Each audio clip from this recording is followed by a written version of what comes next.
Class 10th के maths के एक और महत्वपूर्ण क्लास में आप सभी का स्वागत है। जैसा कि आप सभी जानते हैं कि आपके आने वाले बोर्ड परीक्षा को ध्यान में रखकर हम लोग इंग्लिश और हिंदी दोनों माध्यम में प्रश्न पत्र को बिल्कुल जैसे आपके ओरिजिनल एग्जाम में प्रश्न पत्र आएगा वैसे प्रश्न पत्र को तैयार करके मॉडल पेपर के रूप में हम लोग समझ रहे हैं।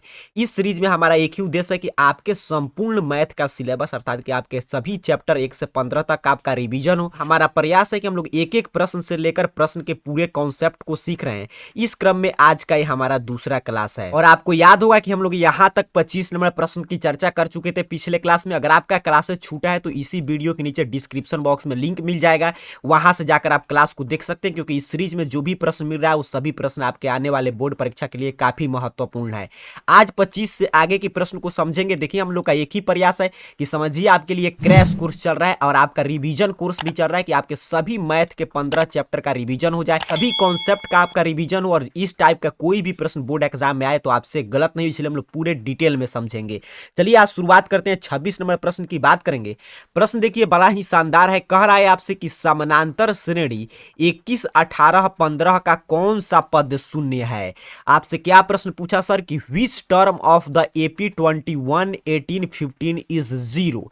अब ध्यान से देखिएगा, अगर ये एपी दिया गया है तो इसमें से क्या क्या हम बता सकते हैं, तो कहिएगा सर हम ए का मान बता सकते हैं। कितना है तो 21 है, बिल्कुल सही। उसके बाद हम और क्या बता सकते हैं, डी का मान बता सकते हैं। डी कितना है सर, तो कहिएगा कोई भी आप घटा लीजिए, A2 माइनस A1 या A3 माइनस A2। इसलिए मैं बोलता हूं डेली क्लासेज आप करेंगे तो आपका सारा कॉन्सेप्ट क्लियर हो जाएगा। तो यहां से आप कोई भी घटाइएगा तो -3, यहां पे कोई भी घटाइएगा कितना होगा -3। 15 में से 18 जाएगा तब भी -3, 18 में से 21 जाएगा तब भी हो गया -3। अब आपसे क्या पूछा कि कौन सा पद शून्य है, तो हम मान ले रहे हैं कि इस एपी का एनवां पद शून्य है। अर्थात कि अगर एपी हम ये लिखते जाएंगे तो इसका एन नंबर टर्म पे हमको एक ऐसा पद प्राप्त होगा जो कि 0 होगा। मैं पूरे डिटेल में आपको समझा रहा हूं, मैंने शुरू में ही बता दिया कि समझिए आपका क्रैश कोर्स है, रिवीजन कोर्स है और इसका इस प्रश्न को ये नहीं कि सिर्फ ऑब्जेक्टिव है, सब्जेक्टिव में भी अगर ये प्रश्न पूछे तो आपको छोड़ना नहीं। तो एनवां पद का फार्मूला का यहाँ पे यूज करेंगे। तो एनवां पद का फार्मूला क्या होता है, a plus n minus 1 into d बराबर 0। अब a का मान देखिए हम लोग निकाल लिए हैं प्रश्न से 21, n का तो निकालना ही है, d कितना है -3 बराबर 0। इसको अब सॉल्व कर देना है। 21 और +3 से यहाँ पे गुना करेंगे तो -3n और माइनस माइनस +3 बराबर 0। अब इस साइड यहाँ पे मैं इसको सॉल्व कर दे रहा हूँ, ध्यान से समझिएगा। अब 21 और ये 3 आप जानते हैं प्लस में है तो ऐड हो जाएगा, यहाँ पे हो जाएगा 24, यहाँ पे -3n इधर आके क्या हो जाएगा +3n। तो इसीलिए n बराबर 24/3 बराबर कितना हो जाएगा 8। तो हम लोगों ने क्या माना था, 8वां पद। nवां पद हमने देखिए यहाँ पे माना था तो निकाल दिया हमने आंसर 8वां पद। तो राइट आंसर हो जाएगा ऑप्शन सी। उम्मीद करता हूं इस पूरे कॉन्सेप्ट के साथ आप प्रश्न को समझे होंगे। अब ऐसा प्रश्न आपको गलत नहीं करना है।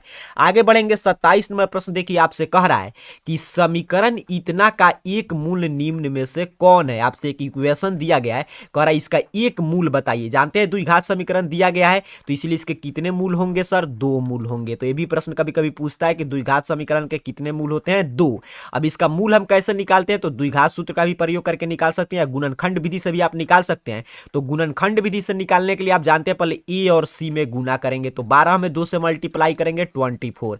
फिर इसका एलसीएम निकालते हैं, ऐसे निकालेंगे 2 से हो जाएगा यहाँ पे 12 और इसका 2 से 6 गुणनखंड निकालना 1.2 में सीखे होंगे, 2 से निकालिएगा 3। अब इसको इस रूप में लिखना है कि जोड़ने घटाने पर 5 आ जाए और यहाँ पे गुना करने पे 24। तो यहाँ पे देखिए 2 2 और 2, 3 बार 2 है, मल्टीप्लाई कीजिएगा तो हो जाएगा 8 और यहाँ पे 3 घटा लीजिएगा तो हो जाएगा आपका 5 भी प्राप्त हो जाएगा। इसको मल्टीप्लाई करने पे 24 भी प्राप्त हो जाएगा। तो इसी रूप में अब लिख के सॉल्व कर देना है। तो यहाँ पे हो गया हमारा 2x² plus 8x minus 3x minus 12 बराबर 0।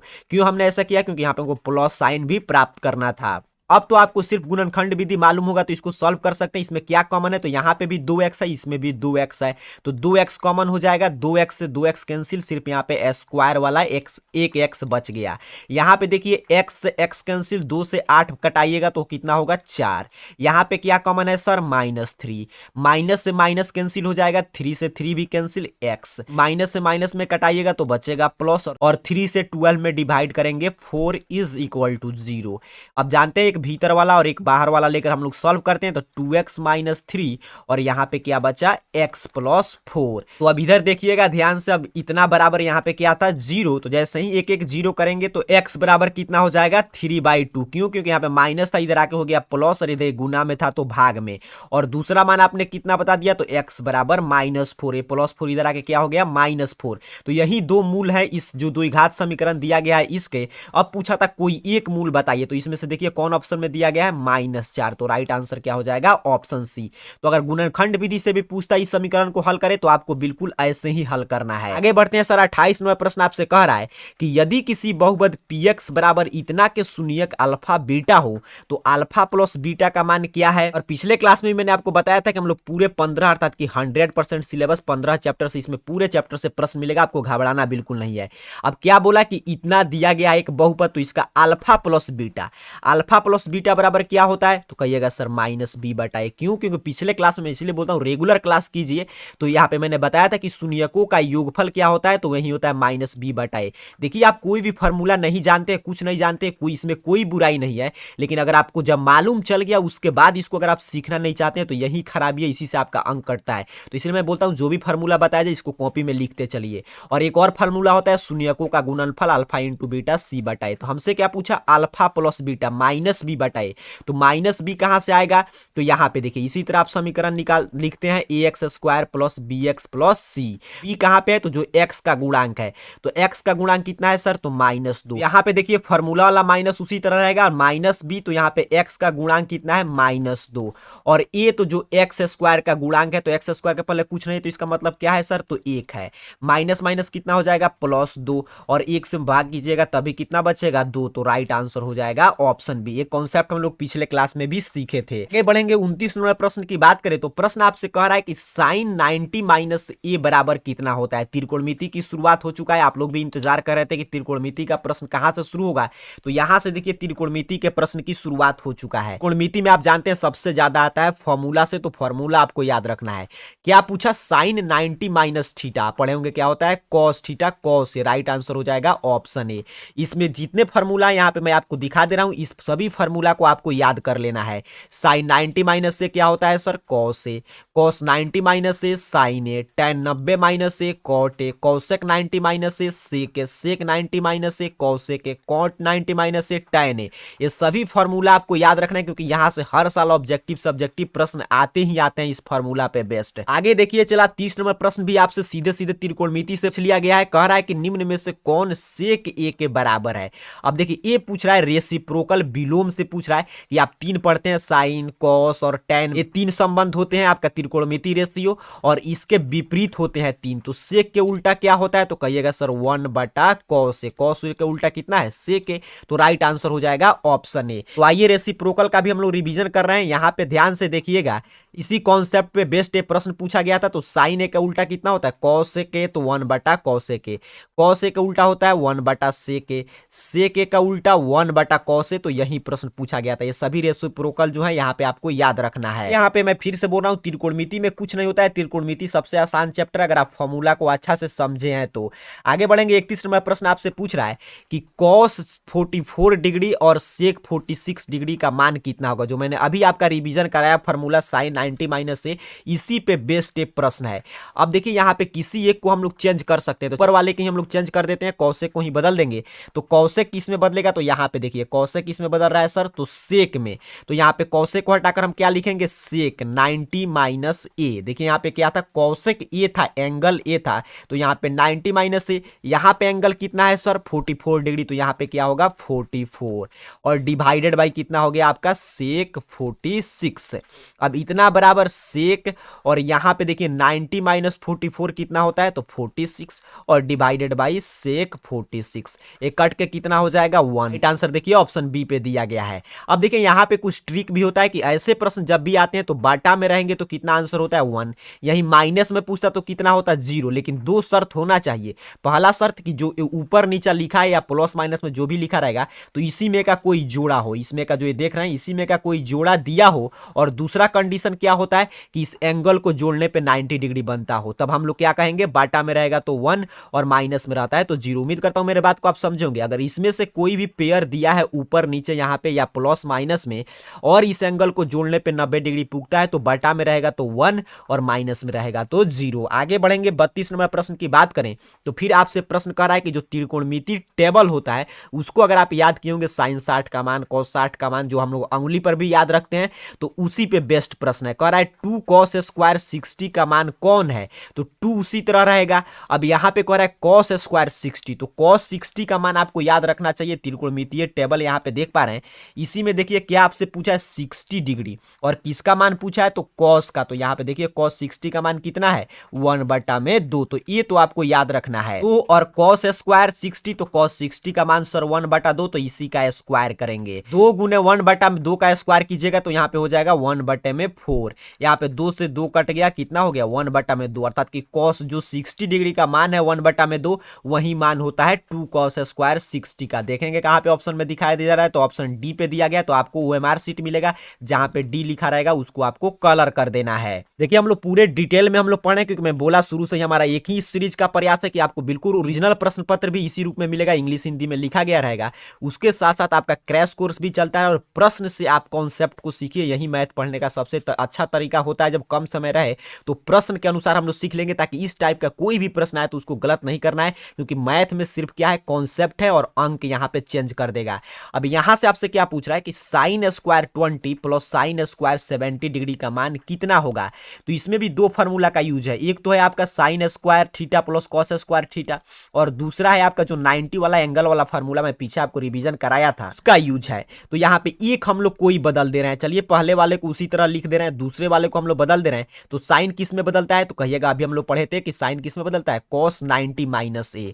तो साइन स्क्वायर है तो यहाँ पे क्या हो जाएगा कॉस स्क्वायर 90 ए कितना है तो 70 डिग्री एंगल है। अब देखिए यहाँ पे साइन स्क्वायर 20 डिग्री और प्लस कॉस स्क्वायर 90 में से 70 घटाइएगा तो कितना होगा 20। अब क्या आ गया फॉर्मूला आ गया sine theta plus cos theta बराबर कितना होता है सर 1 देखेंगे कहां पे दिया गया है ऑप्शन डी पे। राइट आंसर हो जाएगा ऑप्शन डी। उम्मीद करता हूं इस प्रश्न को भी समझेंगे। देखिए त्रिकोणमिति से ऐसे ही प्रश्न पूछे जाते हैं बोर्ड परीक्षा में, सिर्फ आपको फॉर्मूला और बार बार प्रश्न का अभ्यास करके आप गए हैं तो आपका जो भी टारगेट है 90 प्लस लाना। और मैथ में तो आपको टारगेट अभी भी समय है, अगर आप ऐसे क्वेश्चन से समझ के पढ़ते हैं तो आसानी से आपका जो भी टारगेट होगा उसे आप अचीव कर सकते हैं। अगला प्रश्न देखिए आपसे क्या पूछा tan theta into cot theta, इसलिए मैं आपको एक एक फार्मूला का भी रिवीजन कराते चल रहा हूं। देखिए अभी हम लोग रेसिप्रोकल वाला पूरा फार्मूला मैंने आपको बताया था, एक एक सूत्र याद करते चलना है। तो tan थीटा और कॉट थीटा का रेसिप्रोकल कितना होता है 1/tan थीटा। अभी मैंने कुछ देर पहले हम लोग देखे थे पीछे, आपको याद होगा। अब tan थीटा से tan थीटा कैंसिल, क्या बचा हमारा एक बचा सर, तो राइट आंसर हो जाएगा ऑप्शन ए। आगे बढ़ेंगे सर 35 नंबर प्रश्न की बात करें तो ये प्रश्न आपसे कह रहा है कि यदि किसी त्रिभुज एबीसी में जहां कोण बी समकोण है, यदि AB बराबर 12 सेंटीमीटर BC बराबर 5 सेंटीमीटर तो AC का मान कितना है। तो चलिए एक समकोण त्रिभुज बनाकर इसको हम लोग समझते हैं। यहाँ पे क्या कहा कि ये जो समकोण है इसका मान दे दिया B, तो A हो गया हमारा A हो गया हमारा C। अब देखिए कह रहा है सर AB 12 सेंटीमीटर है, बिल्कुल सही। BC कहा 5, तो एक कर्ण पूछ रहा है। तो अगर आप पाइथागोरस ट्रिपलेट, जो पाइथागोरस ट्रिपलेट कुछ होते हैं यहाँ पे जो आप देख पा रहे हैं, ऐसे आप याद किए होंगे तो आप तुरंत कहेंगे सर जब A 5 हुआ A 12 हुआ तो ये कर्ण कितना होगा 13 ही होगा। अगर आप पाइथागोरस ट्रिपलेट याद करते हैं तो इससे 2-3 बेनिफिट है कि आप जल्दी प्रश्नों को सॉल्व कर लेंगे। लेकिन हमेशा पाइथागोरस ट्रिपलेट नहीं पूछेगा, कभी हो सकता है अंक चेंज भी कर दे, रूट में भी आता है। तो कैसे निकालते हैं तो आप जानते हैं अगर समकोण त्रिभुज है तो ये पाइथागोरस प्रमेय का पालन करेगा। तो पाइथागोरस ने क्या बताया कि समकोण त्रिभुज में कर्ण का स्क्वायर जो होता है वो लंब का स्क्वायर और आधार के स्क्वायर के योगफल के बराबर होता है। तो इसमें कर्ण कितना है सर AC है, तो AC स्क्वायर बराबर क्या होगा B स्क्वायर। तो P कितना है तो कोई भी यहाँ पे देख लीजिए AB है तो AB का होल स्क्वायर प्लस B कितना दिया गया है तो BC का होल स्क्वायर। AC तो हमें निकालना ही है तो या AC स्क्वायर बराबर, यहाँ पे देखिए कहा था प्रश्न में कि AC का मान कितना होगा AB, तो AB कितना है सर 12, BC कितना है 5। अब इसका होल स्क्वायर कर देंगे तो या AC स्क्वायर 12 का होगा 144 और 5 का कितना होगा 25। इसको जोड़िएगा और यहाँ पे स्क्वायर है तो इधर आके वर्ग है तो वर्गमूल हो जाएगा। तो यहाँ पे कितना हो जाएगा 169, तो 169 का वर्गमूल कितना होता है 13 सेंटीमीटर। आंसर हो जाएगा ऑप्शन ए पे दिया गया है। तो ऐसे प्रश्न को आपको सॉल्व करने के लिए सिर्फ क्या याद होना चाहिए, पाइथागोरस प्रमेय। चलिए आगे बढ़ेंगे, हम लोग 36 नंबर प्रश्न को समझेंगे। प्रश्न देखिए बड़ा शानदार है, कह रहा है 5 sin a is equal to 8 cos a। तो cot a का मान है, मैं शुरू में ही आपको बता दिया कि यहाँ पे 15 चैप्टर से टोटल प्रश्न मिलेंगे। सिर्फ आपको पेशेंस बनाकर, मैथ तो बिल्कुल शांति से आपको बनाने की आवश्यकता है। आपको पेन कॉपी लेकर एक एक प्रश्न को सॉल्व करना है। क्या आपसे दिया है, क्या मान पूछा है, पहले ये देखिए। मान पूछ रहा है आपसे कॉट ए का वैल्यू बताइए। तो वैल्यू कॉट ए का, तो कॉट ए का फॉर्मूला क्या होता है, आधार बटा में लंब। एक ये भी फॉर्मूला होता है, बिल्कुल सही। और दूसरा फॉर्मूला क्या होता है, 1 बटा tan थीटा। अभी मैंने बताया एक और फॉर्मूला होता है, उसे हम क्या बोलते हैं, कॉस थीटा बटा में साइन थीटा बराबर कितना होता है, कॉट थीटा। कॉट थीटा पूछा था तो हम इसी फॉर्मूला का यूज करके निकाल देंगे। यहाँ पे देखिए क्या दिया है, तो दिया है आपसे 5 sin a is equal to 8 cos a। तो या कॉस ए बटा में साइन ए। यहाँ पे हमने इसको कहाँ भेज दिया, ये गुना में था तो इधर आके हो गया भाग में। तो इधर क्या बचा 5, और यहाँ पे ये गुना में है तो भाग में, तो 5 बटा में 8। और कॉस ए बटा साइन ए कितना होता है, तो अभी मैंने बताया यहाँ पे कॉट ए। तो कॉट ए तो ही पूछा था, तो कॉट ए कितना हो गया 5/8। राइट आंसर हो जाएगा ऑप्शन डी। चलिए आगे बढ़ते हैं हम लोग 37 नंबर प्रश्न की बात करें तो उससे ट्राइगोनोमेट्री टेबल पे बेस्ट प्रश्न पूछ दिया। कॉट 60 डिग्री का मान कितना होता है। आपको देखिए जो टेबल यहाँ पे आप देख रहे हैं, तो इस टेबल को तो बिल्कुल आपको रट कर रखना है। क्या पूछ रहा है, 60 डिग्री। किसका मान पूछा है, कॉट थीटा का। तो कॉट 60 का मान देखिए कितना होता है, 1 बटा में √3। या tan का भी आप याद किए होंगे √3, तो इसका उल्टा हो जाएगा 1 बटा में √3। देख रहे हैं ऑप्शन पे कहां दिखाई दिया है, बी में। तो इस टेबल को तो जरूर आपको याद कर जाना है। आगे बढ़ेंगे 38 नंबर प्रश्न की बात करें तो देखिए आ गया हाइट एंड डिस्टेंस से प्रश्न। इसलिए मैं बोल रहा हूं कि इस क्लास के माध्यम से आपका सभी चैप्टर का रिवीजन हो रहा है, सभी कॉन्सेप्ट आप सीख रहे हैं, तो इसलिए एक एक प्रश्न को ध्यान से समझिएगा। ये हाइट डिस्टेंस से बड़ा ही शानदार प्रश्न है। कह रहा है कि जब सूर्य का उन्नयन कोण 60 डिग्री हो तो एक खंभा जिसकी ऊंचाई 6 मीटर है, उसकी छाया की लंबाई कितना होगा, मीटर में ही आपसे पूछा है। यहाँ पे इंग्लिश मीडियम वाले छात्र अपना क्वेश्चन रीड कर पा रहे होंगे। तो चलिए एक समकोण त्रिभुज लेकर हम लोग समझते हैं। यहाँ पे कह रहा है कि यहाँ पे मान लीजिए सूर्य है। अब कहा कि ये सूर्य से उन्नयन कोण यहाँ पे बन रहा है कितना डिग्री, 60 डिग्री। मान लीजिए यहाँ पे है ए, यहाँ पे है हमारा बी, और यहाँ पे है सी। और ए बी मान ले रहे हैं खंबा है, तो खंबा का ऊंचाई दिया है 6 मीटर। और यहाँ पे पूछ रहा है जो छाया बन रहा था कि बीसी कितना होगा। हमको ये बीसी निकालना है, तो यहाँ पे देख पा रहे हैं इसे हम क्या बोलते हैं, आधार। ए क्या है, लंब। ए क्या है, कर्ण। तो हमको सिर्फ इसी से मतलब है, क्योंकि इसी एंगल से हम लोग निकाल सकते हैं। यहाँ पे 60 डिग्री दिया है। यहाँ पे देखिए इसमें और इसमें संबंध बताना हो तो किसका हम लोग प्रयोग करेंगे, अभी मैंने बताया tan थीटा। tan थीटा बराबर कितना होता है सर, P बटा में B। इसमें कितना दिया है, तो AB। तो यहाँ पे हम लिख देंगे, डायरेक्ट फार्मूला लिखने की कोई आवश्यकता नहीं, AB बटा में BC। इसे आप डायरेक्ट भी बना सकते हैं, लेकिन हम लोग बिल्कुल कॉन्सेप्ट से समझ रहे हैं ताकि ऐसे प्रश्न आगे दीर्घोत्तरीय लघुत्तरीय में भी आए, तभी आप इसको सॉल्व कर लें। तो tan 60, तो tan थीटा कितना दिया है, यहाँ पे थीटा देखिए दिया गया है यहाँ पे 60 डिग्री, तो यहाँ पे हो जाएगा tan 60। AB का मान दिया है कितना सर, 6। BC, तो BC तो निकालना ही है। अब यहाँ पे ध्यान से देखिएगा tan 60 का मान कितना होता है, तो √3। मैंने पीछे आपको बताया था कि tan 60 का मान कितना होता है, तो होता है आपका 3। अब ध्यान से यहाँ से समझिएगा, इधर हम लोग इसको सॉल्व कर दे रहे हैं। तो tan 60 का हमने मान रख दिया यहाँ पे 6 बटा में BC, या BC बराबर यहाँ पे भाग में, तो इधर आके हो गया मल्टीप्लाई में, तो 6 बटे में √3। अब देखिए 6 को आप ऐसे लिख सकते हैं, 2 गुने कितना 3, और यहाँ पे हो गया √3। √3 से 3 कट जाएगा कितना मर्त में, √3, क्योंकि यहाँ बच गया 2√3। तो देखिए 2√3 कहाँ पे दिया गया है, ऑप्शन सी पे राइट आंसर हो जाएगा ऑप्शन सी। तो ये हाइट डिस्टेंस से प्रश्न था। आगे बढ़ेंगे 39 नंबर प्रश्न की बात करें तो कह रहा है कि यदि एक अर्धवृत्त का परिमाप 36 सेंटीमीटर हो तो उसका त्रिज्या है, तो इसकी त्रिज्या कितना होगा, यही आपसे पूछा है। सेमी सर्कल के बारे में पूछा, मैं शुरू में ही बताया कि सभी चैप्टर से प्रश्न मिलेगा, सभी आपका फॉर्मूला रिवाइज होगा यहाँ से। तो चलिए सेमी सर्कल आपको याद होगा, इसी तरह क्या होता है सेमी सर्कल। अब कह रहा है कि इसके परिमाप, तो अर्धवृत्त का परिमाप का फॉर्मूला आपको याद होना चाहिए। क्या होता है, फॉर्मूला ही सारा मैथ का जान है, सारा खेल है। अगर फॉर्मूला आपको याद है तो उसके आगे तो सिर्फ गुना भाग हम लोग करके आंसर निकाल देते हैं। अर्धवृत्त के परिमाप का फॉर्मूला होता है सर πr + 2r। तो यहाँ पे देखिए हम लोग यहाँ पे दोनों में r है, तो r कॉमन ले लेंगे तो क्या हो जाएगा फॉर्मूला π + 2। तो ये होता है अर्धवृत्त का परिमाप, और अर्धवृत्त का परिमाप दिया है 36, तो इतना बराबर कितना हो गया 36। इसको हम लोग सॉल्व करेंगे, r तो हमें निकालना ही है, पूछा है देखिए यहाँ पे रेडियस फाइंड कीजिए। और पाई का मान आप जानते हैं हम लोग जनरली कितना रखते हैं 22/7 प्लस 2 बराबर 36। या r इंटू यहाँ पे 7 आप एलसीएम लेंगे तो 22, यहाँ पे हो जाएगा 14 बराबर 36। इधर इस साइड में हम लोग प्रश्न को सॉल्व करते हैं। यहाँ पे अब आप ध्यान से देखिएगा, या r इंटू इसको आप ऐड करेंगे तो 2 और 4 कितना होगा 6 और 2 1 3 divided by 7 is equal to 36।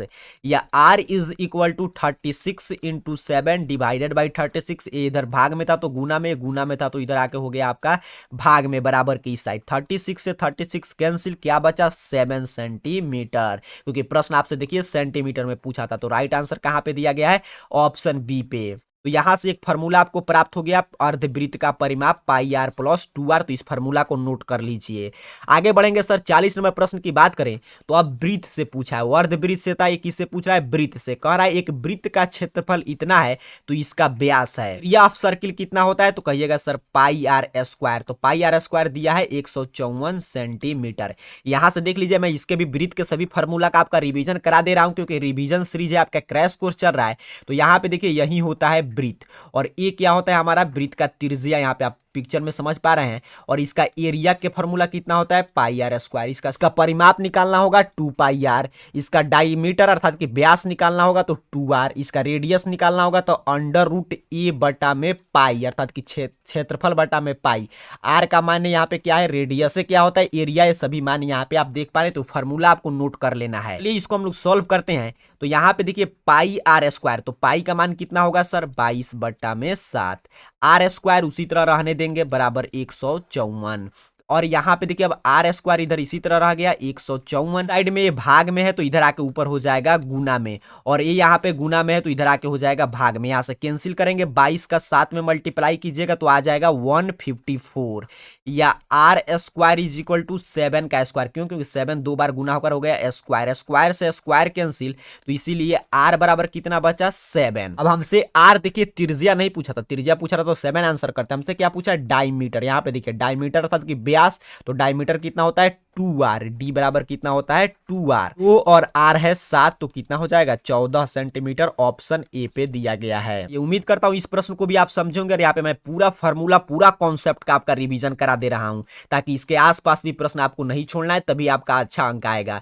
चलिए आगे बढ़ते हैं। 41 नंबर प्रश्न की बात करें सर, तो आपसे प्रश्न पूछ रहा है कि एक बेलन, देखिए आपका सभी रिवीजन हो रहा है, बेलन से प्रश्न आ गया। कह रहा है कि एक सिलेंडर है जिसका व्यास 28 सेंटीमीटर है और इसका ऊंचाई 20 सेंटीमीटर है, तो बेलन का वक्र पृष्ठ क्षेत्रफल क्या होगा। बेलन आप समझ पा रहे हैं क्या है, यहाँ पे देख रहे हैं बेलन। अब यहाँ पे देखिए व्यास है पूरा, यहाँ से यहाँ तक दिया है कितना 28 सेंटीमीटर। तो यहाँ पे त्रिज्या कितना होगा सर 14, क्योंकि अभी हम लोग पढ़े थे डी बराबर कितना होता है 2r, तो r बराबर डी बटे में 2। तो हम लोग त्रिज्या निकाल लिए, कितना हो गया 14। ऊंचाई देखिए दे दिया है 20 सेंटीमीटर। अब क्या कह रहा है कि बेलन का, यहाँ पे ध्यान से देखिए वक्र पृष्ठ क्षेत्रफल, तो वक्र पृष्ठ क्षेत्रफल का फॉर्मूला कितना होता है, तो बेलन का वक्र पृष्ठ क्षेत्रफल फॉर्मूला आप याद करेंगे तो कहिएगा सर 2 पाई आर एच, बिल्कुल सही। अब दो उसी तरह रहेगा, पाई तो 22/7, आर तो अभी देखिए मैंने आर यहाँ पे फाइंड कर लिया कितना था 14, क्योंकि प्रश्न में क्या दिया था व्यास दिया था। और एच, तो एच यहाँ पे आप देख पा रहे हैं, यहाँ पे है एच, प्रश्न में भी कह दिया है कि 20 है, तो यहाँ पे रख देंगे 20। अब यहाँ से इसको आपको कटा देना है, ये कट जाएगा, 2 यहाँ पे होगा और इसको मल्टीप्लाई कीजिएगा तो यहाँ से यहाँ तक कितना आ जाएगा 88 गुने 20। इसको मल्टीप्लाई करेंगे 0 उसी तरह रह जाएगा, यहाँ पे होगा 6 और यहाँ पे 16 और 1 17, अर्थात कि 1760 सेंटीमीटर स्क्वायर। तो यहाँ पे देखेंगे ऑप्शन बी पे राइट आंसर हो जाएगा। तो इसमें क्या कॉन्सेप्ट मिला 2 पाई आर एच, इसको नोट डाउन करना, इस पे बेस्ट प्रश्न आ सकते हैं। आगे बढ़ेंगे सर 42 नंबर प्रश्न देखिए आपसे क्या कह रहा है कि एक ठोस अर्धगोला जिसकी त्रिज्या 7 सेंटीमीटर है, इसका कुल पृष्ठीय क्षेत्रफल, यहां से अब अर्धगोला का आपको रिवीजन करना है। कह रहा है इसकी त्रिज्या जो है यहां से 7 सेंटीमीटर है।